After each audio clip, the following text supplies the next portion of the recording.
creative living, utilizing today's technology with the best of the past to bring you innovative ideas and up-to-date information for creative lifestyles in today's active world. With your host, Sheryl Borden. I'm so glad you joined me today for Creative Living.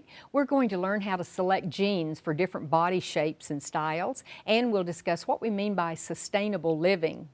For many women, the selection of a pair of jeans is difficult. One of my guests today is Nancy Nix Rice, and she's a wardrobe consultant and author. Nancy will share some concepts that can guide each woman to her ideal choice. We'll discuss color, fabric, leg cut, and style designs, as well as fit. Her book is titled Looking Good, and it's a wealth of information on how to make the most of your body. She lists specific guidelines for applying certain concepts to figure challenges that many women face. Nancy lives in St. Louis, Missouri. We'll begin the show today with Louis Dupree, who is a spiritual master about sustainable living and why eco or sustainable living is so important. He believes we should leave every place more beautiful than we found it. He'll discuss natural products and renewable products as opposed to buying synthetics, and he suggests we should take steps toward a vegan lifestyle. He's president and CEO of Louis Dupree Foundation in Laguna Hills, California. Louis, thank you so much for being with us. I've never had a spiritual master on the show. I didn't even know what one did. And evidently, just visiting with you, you've had spiritual masters in your life. So is that how one starts? Usually, you know, it's... You were just drawn to a seminar, a workshop, or how did it start? Oh, for me, well, I had, that's a hard one to answer because there were signs and guideposts all along the way in my life, turning points that happened. But I had a major spiritual awakening in 1990. My crown opened and I went into this fully God-merged state, which is called samadhi, where I had an experience of total omniscience. I could see and hear everything, and I didn't sleep a wink for 9 days or eat a morsel of food. There was so much current coming through my body, and I could see everything, and faith healing awakened in my hands. I could touch people's bodies and see diseases in them, and healings were happening, and I started giving people, I guess what you would call psychic readings. They'd ask me questions. I could just see and hear stuff, and then I just started having a lot of... Did it scare you? No, it was awesome. And then I started having these many mystical experiences, encounters with angels and ascended masters and ETs, and cool stuff was happening. But then I started getting curious, what's happening to me, what's happening to me, and I kept praying. What do I do with it? Yeah, I mean, I was raised a Catholic, but I left the church at 13 and because of conflicts in beliefs, and so I was on my own all those years, and this awakening happened around 29, 30 years old.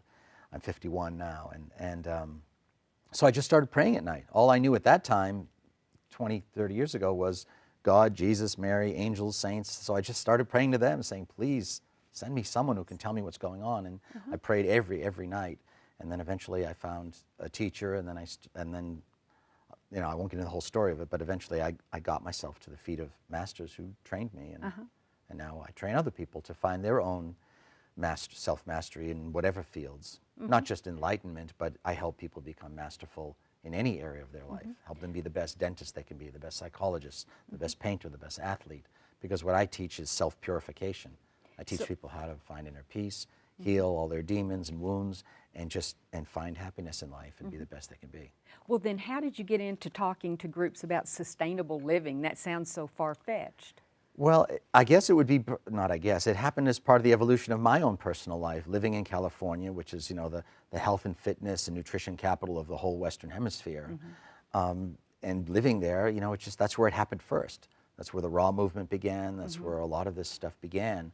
So it just became part of my life, seeing it there, and it resonated with me. It just makes sense to help the earth become green and stop polluting and be sustainable, you know, help preserve the resources of the planet while decreasing pollution in the body and on the earth as well. And it's just, it's awesome. And we really need to. We have 7 billion people on this little ball of dirt right now, and at the rate of greed and selfishness and waste and corruption that's happening, it's just, you know, the earth is not built to sustain that. So contrary to what many people think, that the earth will die, the earth's a living being. The earth could shake humanity off her like a cow swats a fly on its back.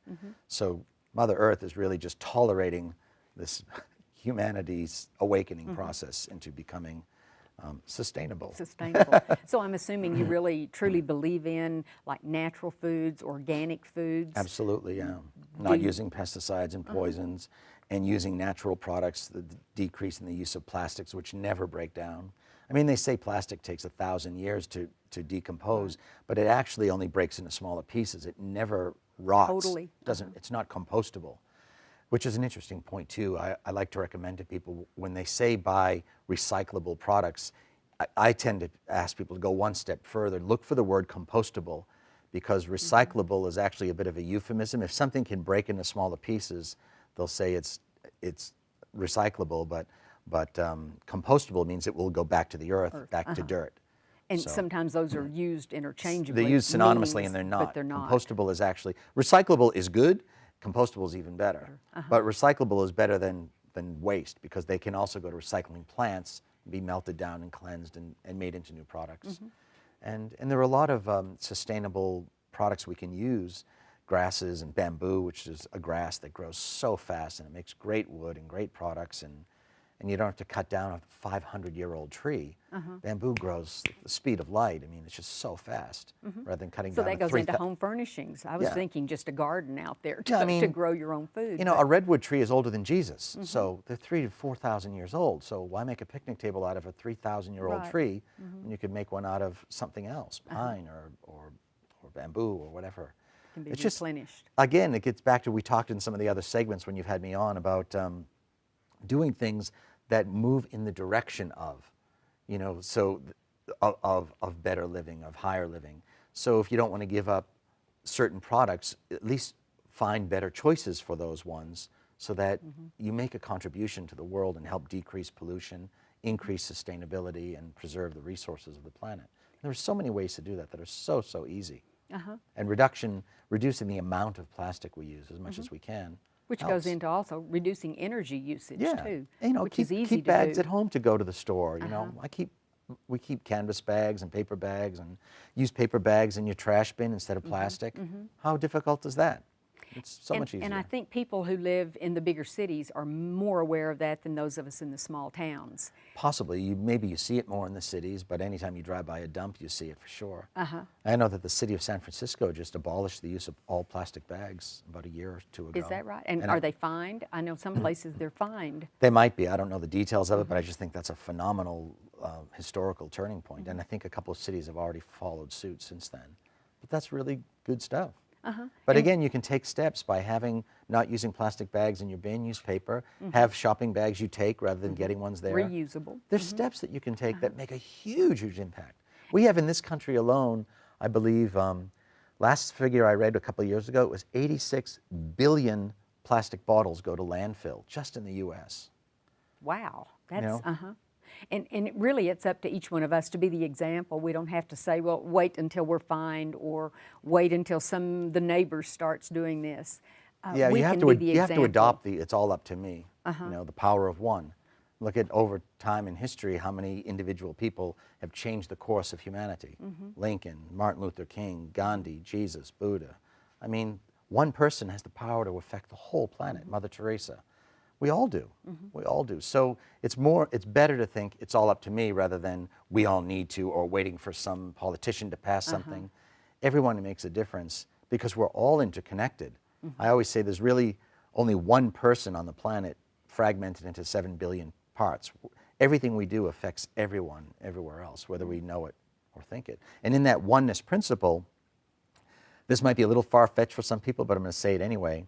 You know, if someone dumps, you know, is driving down the street and dumps their ashtray, their cigarette butts out onto the street, somewhere on another part of the world, an oil tanker might have run aground that was caused by that to some degree, you know, and everything we do affects everything else. So the converse is true too. We have one of our initiatives we started is a global cleanup where we have trash pickups all over the world. And when you pick up trash, you just might have averted an oil spill somewhere else, or you might have averted a car accident somewhere else. You know, like when people stop hitting their children, somewhere else in the world, some man will no longer beat his wife because you stopped hitting your children. So everything we do goes into the collective. Have you heard of the 100th monkey principle? No. It's an actual statistical, behavioral, psychological study that was done that if a monkey is taught to do a certain behavior, let's say, you know, scratching its head this way or something, I'm just making one up, another monkey will see it and start imitating. Another monkey will see it. Once 100 monkeys are doing it, and this is statistically tested and proven, all of a sudden, monkeys all over the world are doing it who did not witness that and were never taught or shown that, which proves the power of one. So that if one person makes a difference and says, I'll be the model, I'll be the example, people will start taking it on. Like when we go on our trash pickups, sometimes strangers will just join in. Or they'll come and say, that's so beautiful, and da-da-da-da-da. And then people start doing it, and then what happens is pollution starts going down, and other people stop littering, and other people start picking up trash. They wake up one day and say, you know what, I'm gonna pick up trash. Or they don't even, they do it unconsciously. They walk down the street and they see something and they say, oh, there's an empty bottle there. And when they normally would have walked over it, they'll pick it up and put it in the bin. It's the 100th I've monkey. seen that happen. That's the 100th monkey principle. I see. Because we're all interconnected, and everything we say, do, think, and feel, which are the 4 levels on which we create, affects everyone else on the planet. It makes sense. And that's why the tiniest changes for improvement, self-improvement, have such a huge impact on the world. But it all begins with one. It all begins with me. ourselves. It's all up to me is what is the way to live, and not wait for everybody else. That's right. Thank you so much. I appreciate getting a chance to talk to Thank you. Thank you for having me.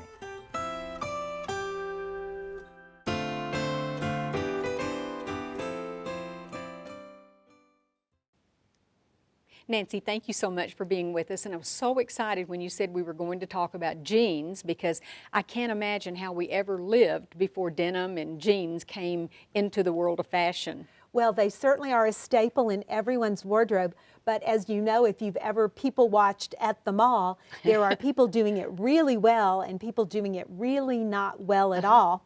So people constantly ask me, what's the perfect jean? Sure. And the bad news is, I can't give them one answer, because the perfect jean for Susie may not be the perfect jean for her next door neighbor. But what we can talk about is, what are the different components that go into choosing great jeans for any individual. And then when we're looking and trying on, we can keep those concepts in mind. Absolutely. You can eliminate 95% of the jeans that you know aren't going to work on you, and it certainly makes the hunt a lot easier. Okay, good. So the first factor we want to talk about is the color of the jeans, or what in jeans lingo we call the wash of the jeans. And I brought several examples.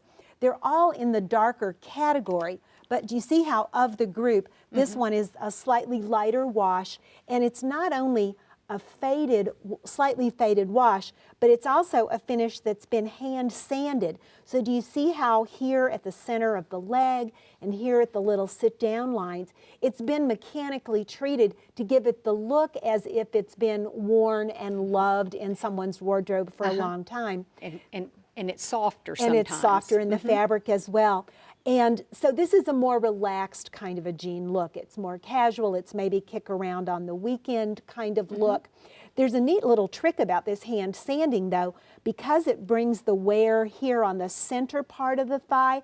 Do you see how the color fades just a little darker to the outside and the inside of the leg? When you put that on, it makes your legs look thinner and longer. And who doesn't want a little less meat on our thighs, for goodness sake?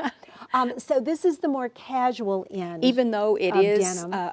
a slim fit, it would still be considered a more casual jean. Absolutely. Okay.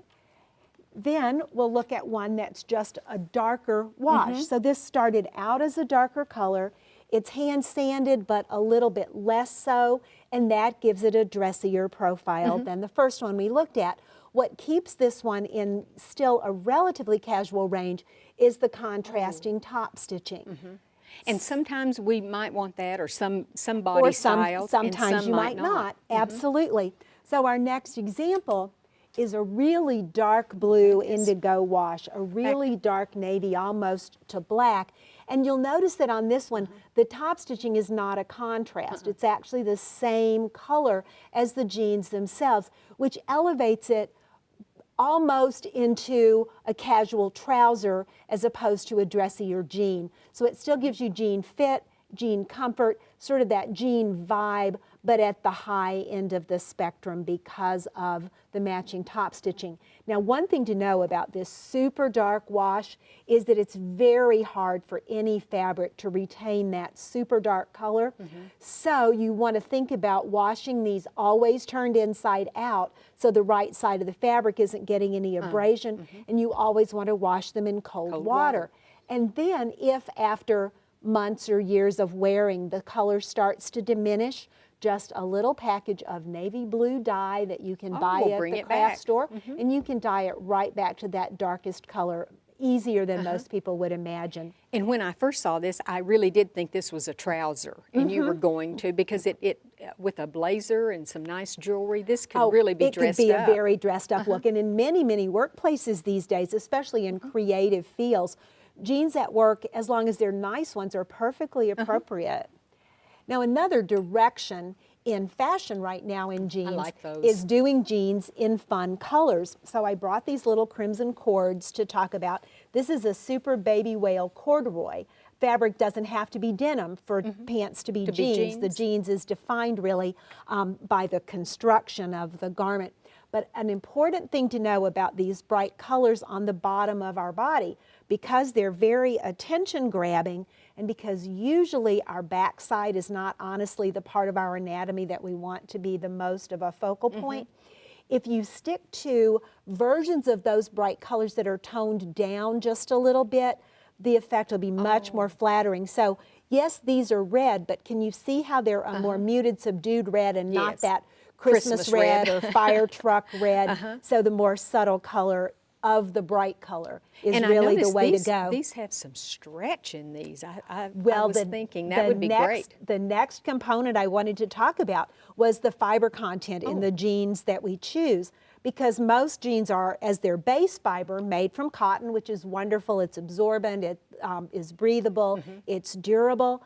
But when you add a little component of spandex, about 5% of spandex or any other stretchable fiber, you start to get that flex to the fabric. Oh, I didn't even think about that. Every single pair of these has that little bit of flex. So check the label and give it a little crosswise tug, because the spandex is important when we start to get that true jean fit. When in the name of comfort, we wear jeans that are a little bit baggy, unfortunately the look is a little dowdy and a little matronly, and not really the kind of hip with it look that jeans are all about. With the spandex, you can get that much more body conscious fit and still have it be perfectly comfortable. You can bend over, you can sit down. You do want to cap that spandex at about 5% though, because if you get much more than that, what happens then with wear, the fabric starts to relax and relax a little more and relax a little more, and it goes from kind of hip and sexy to kind of slouchy and then all the way to sloppy. So spandex is good, but it's not one of those cases where if a little is good, a lot is even better. Then the other critical component about a pair of jeans is the fit, especially through the leg. Jeans are designed to fit so that they skim your thighs pretty sleek. And unlike a classic trouser that's geared to fit out over the curve of your derriere and then fall relatively straight, jeans are designed to hug in under. So they should be caressing the back of your thighs. How's that? That sounds good. And that's going to give you a longer, leaner look. Then when you get from the knee down, you have two different options. The first is those skinny, a skinny jean, a style that continues to narrow all the way down to the ankle. Now, so many women that I work with in my image practice are really scared to do skinny jeans, and they won't even try them on because they're sure that it's going to make their hips look wider. I'm here to say, don't knock it if you haven't tried it. We are so geared to be overly critical of our hips, and for many, many, many women of every age and every body type, skinny jeans often have the potential to really narrow and elongate your legs, which is very flattering. So don't decide without trying that you can't wear skinny jeans. another great aspect of skinny jeans is that because they taper to the ankle, they have to end at the ankle. You're not trying to bring them down over your foot. So that means the very same pair of skinny jeans can be the right length to wear with flats, or the right length to wear with little dressier heels, or the right length to wear with a taller little short booty that are so popular right now, without having to have multiple pairs or rehem them. And you can almost picture going from casual, maybe work, and even dressier. So the higher the heel, the dressier that jean becomes. Absolutely. Now the other option is a boot cut jean, and you hear really widely in jean literature that boot cuts are wonderful because that flare at the bottom balances out fullness at your hips. And that's true, but with a little disclaimer that you don't hear so often, and that is that as a boot cut gets wider and wider, it pulls down on the whole look, and that width at the bottom causes your legs to look shorter. Now, it's hard for your whole lower body to look trim if your legs are losing length. So when you're choosing boot cut jeans, you want to look for ones like this that kick out there near the ankle, but only slightly. When a boot cut gets too wide, it's really a problem child. It becomes those bell bottoms that were popular 50 years ago. That are not really so flattering.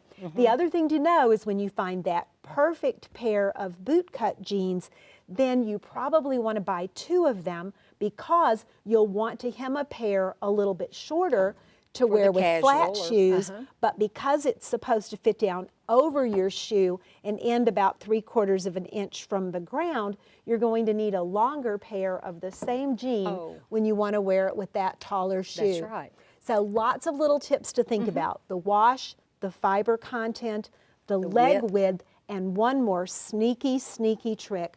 The very best jeans, and you can see it a little bit in this pair on the hanger, are cut higher in the back and scooped a little lower in the front. I've never noticed that. Let me show you why.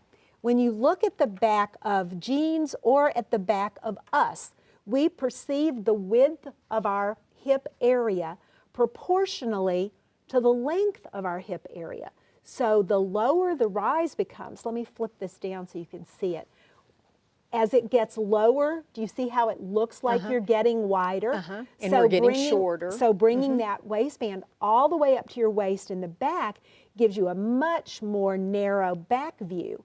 But it works just the opposite in the front.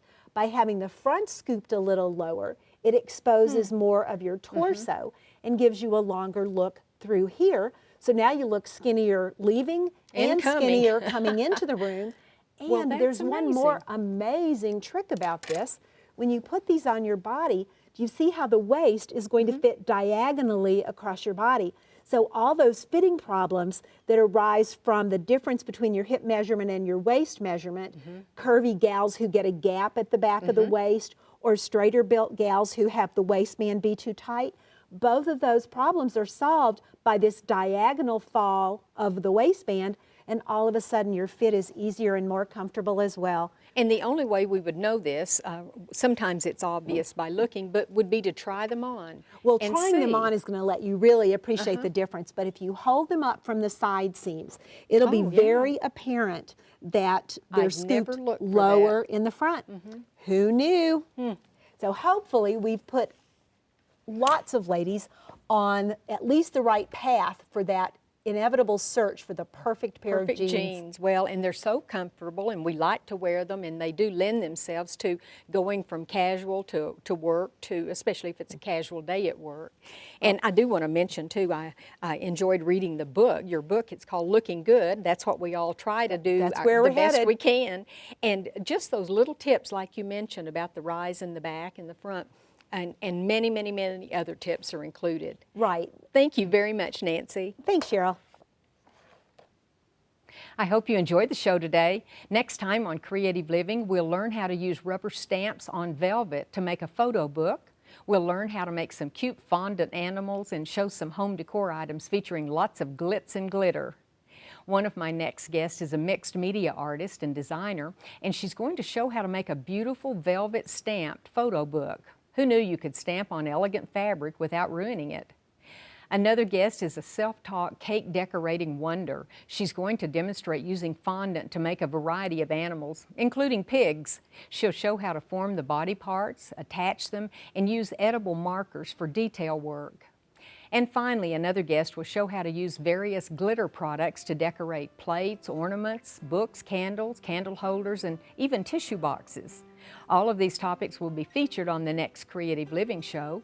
If you ever have comments or suggestions or ideas for shows, you can email me at sheryl.borden@enmu.edu.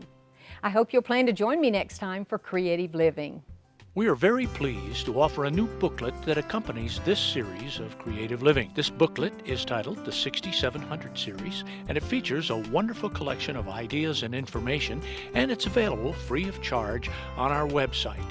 Posted as a PDF file, you can simply download the entire booklet or just the segments you're most interested in. You'll find information on foods, nutrition, clothing, fashion, health and beauty, home decorating, and much more.